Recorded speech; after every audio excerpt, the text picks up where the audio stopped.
lagi dengan kelompok kami, kelompok 1. Pada kesempatan kali ini saya akan memperkenalkan kelompok kami. Yang pertama, Tiara Patricia Tani, Hanif Ibrahim Domili, Angelica Patricia Situmorang, saya sendiri Nadila Safira Murdas, dan yang terakhir Raisa Jibrilia Kapahang. Selanjutnya materi akan dibawakan oleh teman saya. Karakteristik value for money audit. Audit kinerja yang meliputi audit ekonomi, efisiensi, dan efektivitas pada dasarnya merupakan perluasan dari audit keuangan dalam hal tujuan dan prosedurnya. Pengertian audit dalam audit keuangan adalah suatu proses yang sistematis untuk memperoleh dan mengevaluasi bukti secara objektif mengenai asersi atau tindakan dan kejadian ekonomi. Audit kinerja memfokuskan pemeriksaan pada tindakan-tindakan dan kejadian-kejadian ekonomi yang menggambarkan kinerja entitas atau fungsi audit. Agar dapat melakukan penilaian secara independen atas ekonomi dan efisiensi operasi, efektivitas dan pencapaian hasil yang diinginkan, dan kepatuhan terhadap kebijakan, peraturan, dan hukum yang berlaku, menentukan kesesuaian antara kinerja yang telah dicapai dengan kriteria yang telah ditetapkan sebelumnya, serta mengkomunikasikan hasilnya kepada pihak-pihak pengguna laporan tersebut. Audit ekonomi dan efisiensi. Audit ekonomi dan efisiensi bertujuan untuk menentukan 1. Apakah suatu entitas telah memperoleh, melindungi, dan menggunakan sumber dayanya seperti karyawan, gedung, ruang, dan peralatan kantor secara ekonomis dan efisien.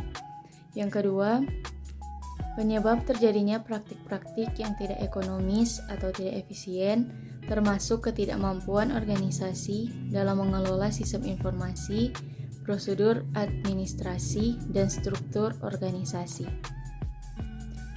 Prosedur untuk melakukan audit ekonomi dan efisiensi meliputi yang pertama, perencanaan audit, yang kedua, mereview sistem akuntansi dan pengendalian intern, yang ketiga, menguji sistem akuntansi dan pengendalian intern, yang keempat, melaksanakan audit, yang kelima, menyampaikan laporan.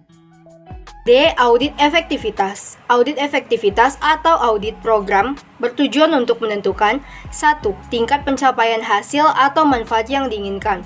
2. Kesesuaian hasil dengan tujuan yang ditetapkan sebelumnya. 3. Apakah entitas yang telah diaudit mempertimbangkan alternatif lain yang memberikan hasil yang sama dengan biaya yang paling rendah. Prasyarat-prasyarat yang harus dipenuhi dalam audit kinerja yaitu 1. Auditor atau orang atau lembaga yang melakukan audit. Audit atau pihak yang diaudit. Resipien atau pihak yang menerima hasil audit. 2. Hubungan akuntabilitas antara audit atau subordinate dan resipien atau otoritas yang lebih tinggi. 3. Independensi antara auditor dan audit.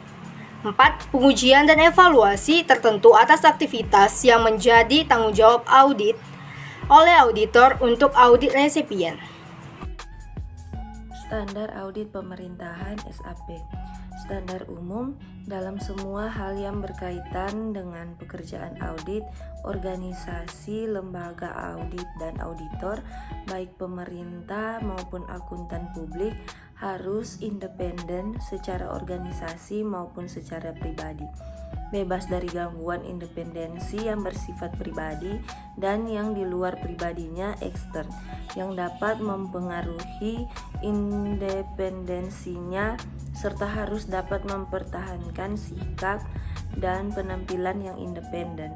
Standar pekerjaan lapangan audit kinerja, keputusan terhadap peraturan perundang-undangan apabila hukum peraturan perundang-undangan dan persyaratan kepatuhan lainnya merupakan hal yang signifikan bagi tujuan audit. Auditor harus merancang audit tersebut untuk memberikan keyakinan yang memadai mengenai kepatuhan tersebut. Isi laporan. Hasil audit, auditor harus melaporkan temuan audit yang signifikan dan jika mungkin melaporkan kesimpulan auditor. Sekian presentasi dari kelompok kami, mohon maaf Bila ada kesalahan dalam pengucapan dan dalam penulisan, kami dari kelompok 1 mengucapkan terima kasih.